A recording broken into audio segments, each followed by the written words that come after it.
ప్రియమైన దేవుని బిడ్డలారా, మీ అందరికీ ప్రభు పేరిట వందనాలు తెలియజేస్తున్నాను. ప్రతి ఉదయాన్నే లేచిన తర్వాత ఎంతమంది అయితే దేవుని ప్రార్థనతో మొదలు పెడతారు?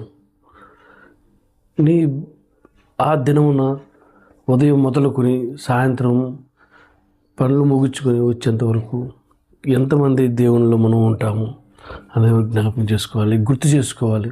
కానీ ఖచ్చితంగా ఉదయం లేచిన దగ్గర నుంచి మనం ప్రతి పనిలో దేవుణ్ణి జ్ఞాపకం చేసుకుంటూ దేవునికి కృతజ్ఞత చెప్పేవాళ్ళుగా ఉండాలి.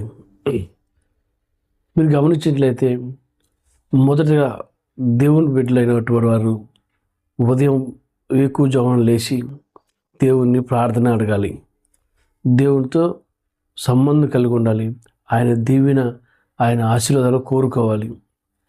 అలాగున మరి ఎంతమంది ఉంటున్నారో మీరు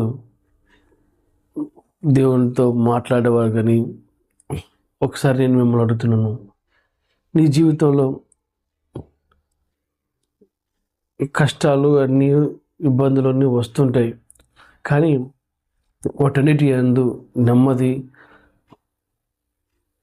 సమాధానం కలిగి జీవించుటకు లేదా ధైర్యం, శక్తిని కావాలంటే మనం మొదట దేవునికి చెప్పుకోవాలి.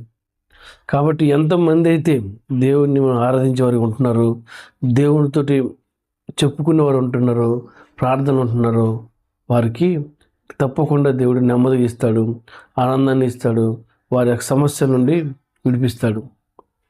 కాబట్టి ఇప్పటి నుంచైనా సరే నీవు దేవునితోటి మొదలు పెడుతూ, దేవుని ముందు పెడుతూ ఆయన ఉన్నావంటే నువ్వు దేవుడు ఎంతగానో దీవిస్తాడు. దేవుడు మిమ్మల్ని ఆశీర్వదిస్తాడు, దేవుడు మిమ్మల్ని ఆనందపరుస్తాడు. ఆయన మీ ఎడల గొప్ప కార్యాలు చేస్తారు. దేవునికి మహిమ కలుగును గాక. ఆమేన్.